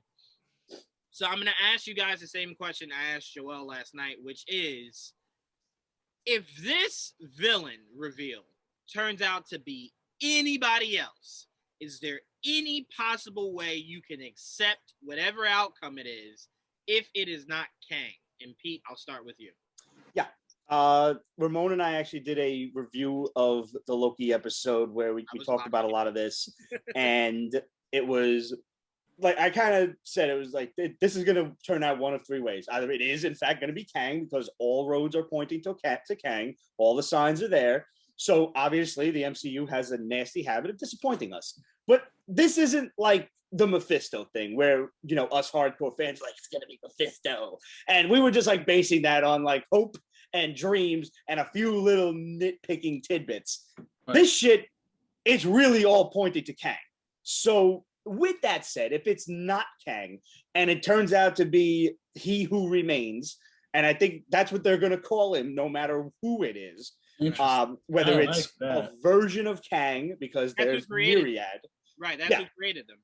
But I don't think it's going to be a version of Kang. I'm steeling myself toward this is going to be a version of Loki, like King Loki or another Loki. But he's still going to be He Who Remains. And whether this is Loki, commanding the entire thing or whatever, or honestly, the way I accept this is he warns them about Kang. Like, Kang was conquering everything and he destroyed the multiverse and he's coming for this one again. And you got to be careful. That I'll accept. Like, issue the warning, give me a little hint of what's to come. I don't need a big ass character reveal in a TV show. I don't. But I would like a damn hint. Like, give me that stinger scene that I'm looking forward to. Warn me about Galactus. Like, I know Galactus is another survivor of the previous universe and shit. I will die. But like, if this dude in the castle says he destroyed my universe and he's coming for this one, I'll lose my shit if he fucking says Galactus. Of worlds, I'll cry. I will say this, Pete. I am with you. I don't need a huge reveal in a show, but my issue would be you spent, again, if you don't want to count WandaVision, sure, not here to argue it, but don't spend 3 shows teasing a buildup of a big reveal of a character, and then the reveal is underwhelming. Because then it's just like, well, when they showed who Power Broker was, that wasn't a buildup. That's something you could have said in like episode 3. That was just like, that was a waste. You know what I'm saying? So, and a lot of us comic book fans knew that was Agatha from when they announced the show. So that Agnes. was a reveal. Yeah, Agnes. We knew that was Agatha. So that wasn't a reveal for us. So, so to me, it's just like, if this is one of those, it's a warning, it is King Loki, whatever the case may be, I don't like that you strung me along to lead me to that. And to have another, like, we already did the other Tom Hiddleston with President Loki. Are we really going to do that again? Right. We've already seen Evil Loki in 3 other movies. Right, exactly. It's all Loki all the time at this point. To me, it's just one of those things. I have no expectations. Let me just say that. None. My heart's been broken too much. Don't care. Whoever it is, whatever. I just ask, let the writing be good. That's all I ask. You know what I'm saying? Because this show is not a sitcom. Right. So it's like if the big reveal is just another Loki, that's something I could have bought if this show was a sitcom. But if this show is looking to be as serious as it has been, let it just mean something a little bit better. Here's another theory that was poised to me, actually by the same dude that gave me them figures, Jason Agopian, said, what if Alioth was in fact the guard dog and he was not keeping everybody out, but he was keeping him in? Oh. Like that person was locked in the castle until now. That's essentially what Alioth was doing in the comics to Kang. Yeah. Kang was trying his best to avoid Alioth at all costs. So it essentially was the struggle between the two of them. That's why a lot of people were assuming, well, that has to lead to Kang. Mm-hmm. But someone else thought Agatha led to something else. So it's like you can't connect dots. You have to kind of just go in and go, it could be Kang, sure, but don't kind of set your feet in the idea that it is, because it's very possible that Jonathan Majors was telling the truth. I don't know what the fuck you guys are talking about because I'm not in Loki. Like, yeah, but they all lie. They all have to lie about that shit. I completely agree, but it is possible. It is telling the truth. So I mean, again, to me, I don't think it's a problem introducing big characters in a show, especially if the show is on its finale, because that's not a character you're gonna bring back as a recurring character for the show. But it's a way to kind of get jaws dropped, viewership in. Mm-hmm. So to me, bring in those bigger pieces if it's something that brings the eyes to your project. I was telling Joel, it frustrated me how many people called my phone 9 a.m. asking me how they just put Silver Surfer in the MCU. Now let me look to see how puzzled you guys are. Right? You think, what the hell is you talking about that piece of debris in the background? No. I'm talking about in WandaVision. They thought White Vision was Silver Surfer. They thought the missile was a surfboard and that was Silver Surfer. I can't tell you how many times I had to tell people, why would they introduce Silver Surfer in WandaVision? Did they ever play the game? They never played the old Avengers game in the arcade? No. They barely even know who any of these characters are. That's a shame. That was my first introduction to Vision, was when he was white. Yeah. Right, exactly. Me but too. To me, my biggest question was just like, Silver Surfer is a galactic kind of presence. What would he care about mere mortal things going on in Earth? Like, what? That would make absolutely no sense. So that's like these people are like, oh, it's Dr. Doom. No, it's not. There's no shot it's Dr. Doom. Yeah, no. There's maybe a 0.0001% that my question would just be, why is his land a floating city inside of nothingness? Like, how the hell did Doom land there? So that would just be the weirdest thing ever. So no, but again, if they did want to introduce someone big in a finale, this is perfect. These are what these shows are for. They set up the movie, so why not? Why not end it on Kang and it's just like, oh my God, we know it's leading us to Ant-Man and the Wasp: Quantumania, right? Now I got two questions for you, actually. Mm-hmm. One, do we know yet if Loki's getting a season 2? And 2, do you think that, since we do know that Jonathan Majors is Kang in Ant-Man 3, do you think he'll be a bigger villain, or you think he's just going to be one of those one-off wasted villains? I'm going to be completely honest with you. Feige has not shown an interest in keeping villains outside of Loki. They have an arc, they die. Loki's not a villain anymore. That's true. Wait, say it again, Joel. Who'd you say? And Thanos. Oh, right. But Thanos was like your huge building block. Right. And look, we got to remember, that's all in the beginning, too. You're like, Ultron should have lasted longer than one movie. Yes. I mean, but then you have villains that are coming up. No, because Ultron was shitty. Huh? Ultron no, was a better. Be right back. But that's what I mean. Time. He should have had more time. So my thing is, like, you have characters like who are coming. I don't know what they're gonna do with Kang, but Kang is a semi-major character, right? Major villain. But you got to remember, like, Dr. Doom is coming, Magneto is coming. Those characters are not gonna die in the first time. Namor is like an anti-hero. So he's like, it's one of those things. So the thing with Kang is, like, it depends on how big. If he's not Endgame type of villain, he might be more of a middle tier villain who might stick around because they learned their lessons from what happened with Ultron. You know? But also, Joel, I would make an argument that you could argue that Kang is somewhat an anti-hero going forward. Like he wasn't always just your strict villain. Like his motive. Kang? Wait, say it again, Jaydee. You mentioned Kang? Yeah. No, Kang. All right, so the Kang personality, straight back, right? Immortus was more of a I'll help the Avengers than anything else. Ramatut was Kang initially trying to figure out the time stream. And Iron Lad was, you know, the person who saw the videos of the Avengers and idolized them. So out of all those four personalities, Kang is the villainous one. Well, I only said that because looking at how, because like Joel said, a lot of the villains that are coming, Doom is a straight up villain, but he has to last for a long time because he could blend between Avengers and Fantastic Four. So that's not a short arc, right? Namor, that's a guy that can become an anti-hero. So that's obviously not someone they're going to kill off. But the only reason why I said Kang could be more of an anti-hero, not really he lines up to fight with the Avengers, just more so he's not the guy you always have to watch out for, is I do think if they go the route of Kang's motivation is his wife, then I could see somewhere down the line the Avengers find a way to help him preserve her, and then he kind of just floats back into his own time. Now, whether he comes back or not, who knows? But what I'm saying is I don't think Kang is a long haul because you got too many other people who will fill that void. I agree. Dr. Doom. I wouldn't call him an anti-hero, but I agree. I don't think he's a long haul character. I think he's going to be... What I meant more so, and that was a wrong, poor choice of words. I just meant more so, I don't think he'll be a long-standing villain. Okay. I think he'll be used for a short arc, and not short like in 2 or 3 movies, just like a short arc, and then he'll probably go back to his own time.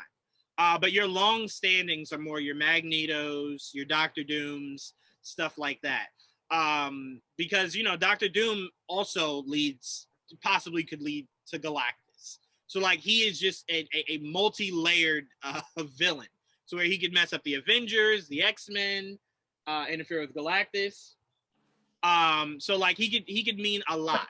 I just don't see... Like, I told Joel, I would be interested if Kang became a villain for maybe the Young Avengers. Because he's a villain that I think could really work there. But, you know, who knows? Who knows? Right. I still want my goddamn MODOK. like I thought MODOK would be a fun villain for the Young Avengers. I thought that would be really cool. Can I throw a out of left field with less of a percentage chance than what Pete gave for it being Dr. Doom?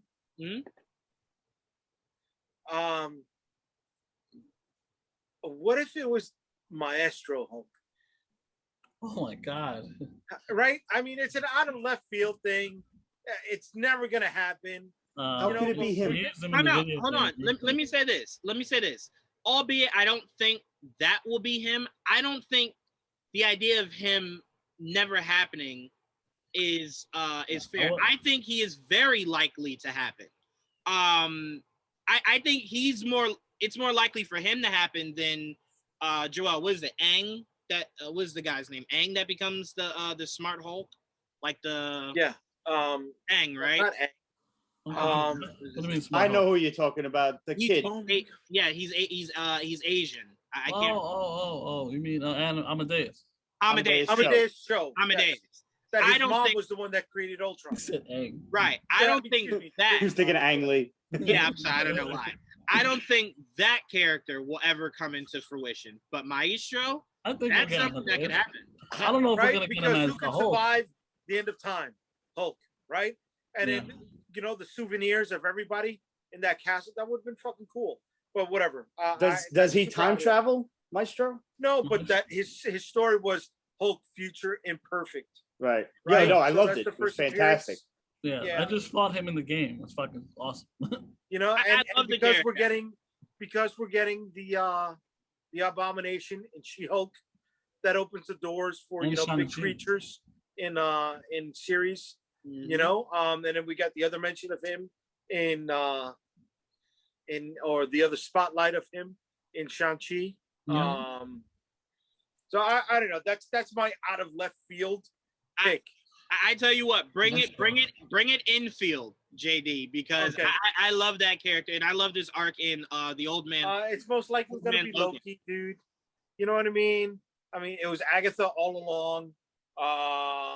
We will find out in T-minus 4 hours and 14 minutes. But if it's a Loki, if it's going to be a Loki, can it be Richard Grant?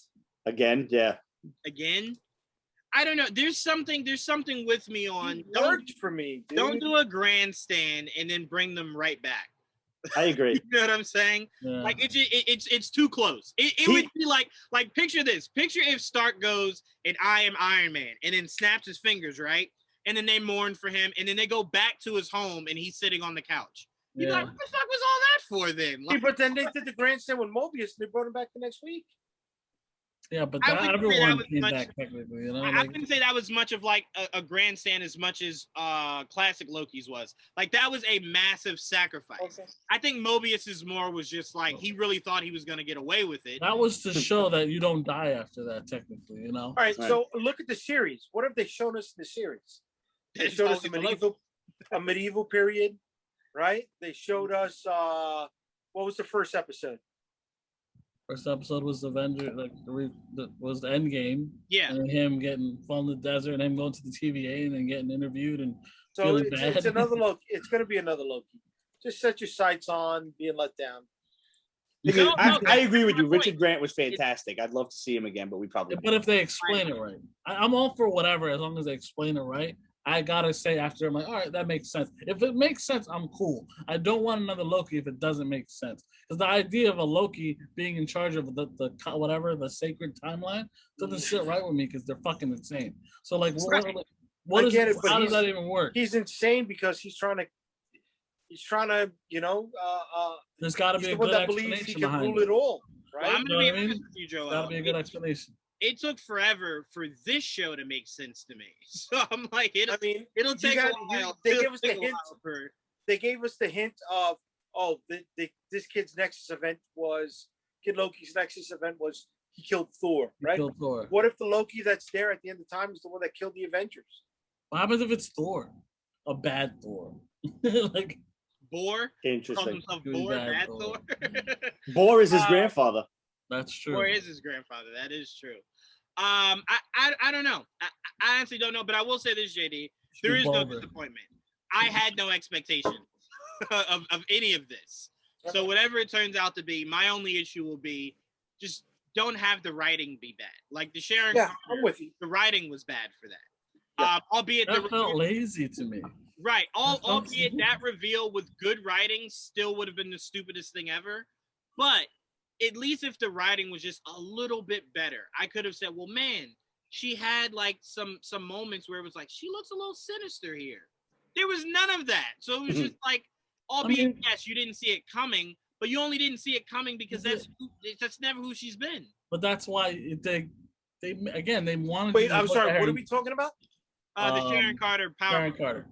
Yeah. Oh, okay. Because I think the show, I saw that coming. Exactly. I think the show wanted you to see that. And the problem is, instead of it being a swerve, it's exactly what they wanted you to see. Mm-hmm. Sharon Carter shot Captain America, right? Sharon Carter, Agent 13, was the villain. Remember I mentioned there was one Captain America that became the Grand Dictator, the head of the KKK? You know who was his right-hand man? Sharon Carter during that time. Right, but all we're saying, Jaydee, is all that is true. None of that shit was set up in the MCU. On the show. So it was a complete, like, 360 of like what I felt like she felt betrayed, I guess, because no one came to help her out after she got left behind, basically, and the government kind of shunned her. She got stuck in Madripoor, and that's when she became a villain. It just seemed like it happened so fast. Like she gave up on herself, like being a good person. I'll even say this: it was so off-putting. The first thing I thought was, "Oh, she's a Skrull." Like whatever the end credit scene is, it'll be her turning into a Skrull. And when she didn't, I just said, "Oh no way your writing's that bad. Like no way. It's that predictable." But yeah. So again, they also gave her a role, so I understand. Like, because honestly, after that, what the fuck was she gonna do? Who gave a shit? Right. Now you have a reason. Like, oh, now she's definitely gonna stick around. I'm gonna be honest with you, Joel. When I heard she was gonna be in the show, I was just like, why?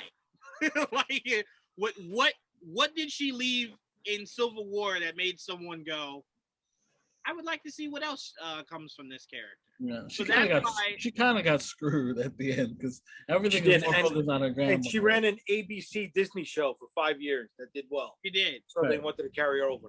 Yeah. Right. Yeah. Sure. All right. Before we get out of here, last thing I want to talk about that set the internet on blaze today was Ryan Reynolds dropping a maximum effort review of the Free Guy trailer as Deadpool alongside Korg, officially welcoming Deadpool into the MCU. I told Joel I took it less as promotion for Free Guy and more as a first step of many of us getting concrete news on when we will see Deadpool next. I want to give a shout out to Tia. Tia did bring up the idea of she would kind of rather not know, like, unless it's like his full movie, but if it's cameos, she would rather not know when the next time we'll see Deadpool because it'll hit harder. So, like, if at the end of, like, a Spider-Man No Way Home, he pops up and just goes, what the fuck? You know what I'm saying? Something like that, we'll die laughing because no one saw it coming. Part of me is like, yeah, I would love that because we didn't know what the Stan Lee cameos would be. We just knew he would always pop up somewhere. But what made it funny is how he popped up. Tony Stank, that shit's hilarious. So Deadpool essentially being like that until he gets his actual full feature would be fun. You know, not expecting it, and it just pops up, and it's like, holy shit, I didn't see that coming. But Pete, I'll start off with you, man. Did you see the full video, and did you take that more as Feige kind of giving Ryan Reynolds like the head nod of that massive promotion to sell his movie, or was that kind of just a double-edged sword of like, here's your promotion, but it's also to let everyone know some news is coming soon? So I'm going to take that one step further. And have you ever? I wish I would have known that this analogy was going to be relevant, and I would have had my toy actually with me. But you ever see one of those cyclone blades that it's like 3 different blades and it goes down in like a So I think it's actually threefold because Taika Waititi, if I'm not mistaken, is directing Free Guy. Is he not? No, he's in it. He's in it. Okay, I knew there was some meta shit with like him, Korg, and the movie. Yeah. I wasn't quite sure what it was. So you've got that. You've got obviously Ryan Reynolds being in the movie, Deadpool being here, and I think it's Kevin Feige kind of giving Ryan Reynolds / Deadpool the nod to like, go ahead and be stupid, like whenever you feel like it, kind of thing. Because I've said this before, since Deadpool was first going to debut, ever since like the first few trailers, this character has given Ryan Reynolds carte blanche to be the asshole he has always dreamed of being since we saw him in Van Wilder. He is now Van Wilder on a regular basis, constantly. And I couldn't be happier for it. I think the guy's hilarious. So, fuck it. Like, between his rivalry with Hugh Jackman, thank you, and then them bringing what's his name, Mysterio into the fold and shit, like the Christmas sweaters, come on, it's hilarious. So like to see him having the freedom to do that now with, let's say, MCU actors, I laughed out loud watching this stupid little 4-minute trailer, and I'd already seen the trailer for Free Guy, which I think it looks fantastic. And yeah, didn't this movie come out last year? What the hell happened? Yeah. So like having that whole meta conversation, and I mean, I love Korg. The Taika Waititi aside, you know, he was great with Ragnarok and everything. Korg was phenomenal. It was just such a great presence, and I never read him that way when I read World War Hulk. This was like a, I don't think anybody. Just a world of different character. Yeah. No one saw it coming. This was fantastic, and I would love to see more of this nonsense. I'd like to see reactions to a Spider-Man trailer, MCU TV show trailers. Just do whatever the hell you please. And like Deadpool saying, like, I could be in that. Like anything. Right. I just didn't see it as a throwing the bone because Ryan Reynolds just had a movie come out, and none of this was used for that. So I kind of. What movie did he have come out? The Hitman's Wife's Bodyguard. What company was that? Oh, I don't know. I don't know. That's why I think that has a lot to do with it. Yeah. Yeah. 20th Century Fox is owned by Disney. Very possible. Very possible that has everything to do with it. No, I'm saying that's exactly what it could be. Mm-hmm. I did kind of take it more so as he throws a dig at 20th Century Fox. Like he says something about him. I can't remember what. It's like the last days of this looks like the Right. last days of Fox movie. Fox sale or something like that. Yeah. That's right.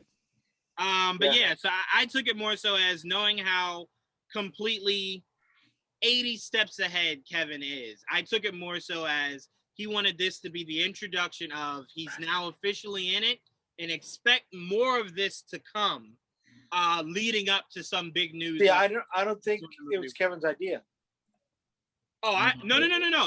That's not what I'm saying. I'm saying Ryan probably brought it to him of the idea. I don't think it was Ryan that brought it to him either. No way. Waititi? I think it was Taika. Really? I think it was 100%. I think it was Taika. I am banging two hot chicks at the same time, getting away with it. YT. Bro, hold on. Time out for a second. Can we talk about that for 5 seconds? Yeah, we could talk about it. I don't think I could talk about this on a PG-13 show. I'm sorry, but you already are one of the best new directors out. You have Rita Ora and Tessa Thompson. Bro, like Taika is like he is the man. I don't want to ever hear about George Clooney and all these other guys. It is Taika Waititi to the 100%. One, I'm glad Taika took Tessa Thompson from Janelle Monáe. I don't like Janelle Monáe. I don't. Oh, no slander of Janelle Monáe here. I love Janelle. No. I don't like Janelle Monáe. I love Janelle Monáe. What do you got against Janelle Monáe? I'm not a fan of Janelle. What should we call it? But I think she's a horrible actress. I think she's a better singer than actress. Oh, wow. Well, I mean, okay, yeah. sure. Yeah. Okay. With that being said, I don't think Rita Ora is that good of an actress either. But anyways, no one time out. No one looks at Rita Ora for her acting. Right. I didn't even know she could sing. I didn't even know she I don't know what her claim to fame is. All I know is I've seen her naked on various websites. I paid for her song with Labyrinth on iTunes. So going out there, I know only people who really know. Why? I'm throw my street cred, throw my card out on there. So anyways, yeah. So I think it's Taika. I could get away with anything. Waititi that went to Ryan and said, "Hey, you know what would be a great idea?" And Ryan goes, "Oh my God, that would be good." And then they pitched it to Kevin, and Kevin okayed the money. Yeah, but it had it came from Taika. I am better than James Gunn, Waititi. I could get away. Why is he catching strays out here? What is with you, Jaydee? I'm throwing shots, baby. Pop, pop, pop. Stay in DC, James Gunn. You're done now, right? We don't need you. We got Taika filling that role. You do make a good point. I would love to see Taika direct the Guardians. I mean, come on, he's doing it right now. Yeah, no, with you're Hope right. 4. I will say Hope this. 4. Because I'm not done with this. Yeah. What made Taika the man wasn't just hanging out with Rita Ora and Tessa Thompson and kissing them both. That wasn't what made him the man. What made Taika the man is when you see the photo of him having the two of them kiss. It was just like, all right. On top of it, a star on the Walk of Fame. And I'm gonna throw this at you because we're all fucking geeks, right? Taika's a geek. That motherfucker has no yank because we're geeks, right? And because he has no yank, he's proven to the rest of the fucking world. All you gotta do is be a funny motherfucker, and they will hang in your shit. Yep. I tell you what. In high school, there were two kinds of people that got chicks. It was either the jocks, or you were just funny. It works. It works. It really does. I'm telling you, funny, good looking, or got money. One of those three, and he's got the funny. He's got money. And he probably went to them. They were like, "Oh my God, I love what we do in the shadows." He's like, I made it, on Kickstarter, you know what I mean? And then we just go from there, kid. We just go from there. So this whole little commercial, whatever, this was Taika's idea. Hey, I love your pitch. I'm convinced. Fuck everything I said. It was Taika's idea. Like, Thank you. It was his idea. It was his idea. Man, wow. When I saw those photos, I swore they were photoshopped. I'm like, this shit's not real. It's Taika. I can get away with anything. I'm like, no way anyone that's not named Michael B. Jordan can do this. Like, no, this is real. I'm sorry. I'm talking because this is how loaded I love it. I'm just throwing tops of cans. No sponsors. There's no sponsors at all. No sponsors. You got to pay us, people. Damn right. Joel, go ahead and end this out, man. You agree with Jaydee? Do you think this was Taika or someone else besides Feige? I don't really care whose idea it was. I'm happy it happened. I don't know if it directly means that we're gonna get more news or anything, but I do believe this might be the first steps. So obviously, we already know that they already bought out Fox, so we knew it was gonna happen eventually. We've heard rumors for a while. Not rumors. We've heard in the news that they're writing scripts. So, but this is for like the general public to go, hey, look, this is our first nod to him joining the MCU officially, right? And I do believe that like Kevin Feige approved it. And I do think it was really them helping out within the company, it's like help promote this movie that probably, people are like looking like he makes fun of it for a reason because it's kind of silly, right? It's a silly movie. It's coming out at a weird time and he needs to promote it as best he could. That's one of the best ways to do it with the most popular characters that they play in the MCU. You use Marvel to promote. Yes. It was one of the smartest ideas. Whoever's idea it was one of the smartest because I'm sorry to say it, almost anything with Kel, it's been a bad movie. So JD is just on a vicious. Come on, man. Uncle Drew was shitty. Yeah. His TV show was shitty. Oh man. Which is that? I will say this. The Ryan's best friend in the movie. What's his name? That they kept pushing him. Rel. Yeah. What I say? Rel. I like Rel. No. I will say this from a marketing standpoint. You're right. That was genius. Mainly because if people forgot that a James Bond movie is coming, they 100% forgot about fucking Free. Oh hell yeah! So it's like I didn't know there was James. People Bond are watching it not for Free Guy. They're watching it because of their review of Free Guy. You know what I mean? Exactly. And now people that didn't know about it or now know about it might go, hey, I might watch it. I might watch it myself because I'm intrigued. Exactly. I'm with you. I do think a movie like Free Guy would have benefited from being on some kind of streaming platform and the theaters, because I think you would have gotten more of someone saying, I'll pay $20 or $30 to watch it sitting at home. Like I don't know if I'm going to drive all the way out to the theater to see it. Right. So I think it would have done a lot better there. Yeah. Because we see Black Widow's killing it in its streaming. Oh, yeah, Marvel's gonna make their money. Yep, 100%. So I hope Marvel takes this stance going forward. Because it can work. It can work. It's showing you right now. So I'm like, allow other movies to come out here. Because look, tickets are usually what? Like $10-15, right? Tickets for more than $10 or $15? Fucking $25. No, I'm talking about for one person. I'm not talking about for more than one person. Yeah, I'm talking about for one person, bro. $25. What are you talking about, bro? No, a ticket is $25. Do you still want to see Snake Eyes in the city? Oh no, we have A-list, so I'm not worried about that. I'm fine with that. Okay. But no way it's $25. Yeah, B. Yeah. It's like 18, I thought it was. Yeah, no. 18? Well, for a not 3D shit, it's maybe like right. 18, Wait, right. No. Right. I'm talking about a regular ticket, just a regular ticket, not IMAX or anything. Uh-huh. I don't know. $18 is probably a good range. Okay. But you're talking about you're in a shitty fucking like polyester seat that's like this big. Right. It's not no soda fucking holsters, no nothing. You are at baseline Manhattan price. My point was, with movies like Shang-Chi, The Eternals, and whatnot, you will have some people that are willing to pay $30 to watch it at home because they just want to make the trip to the theater. So I'm like, continue to do that. I'll pay $30 at home because I don't got to tell somebody in the theater to shut the fuck up. Yes, I'm with you.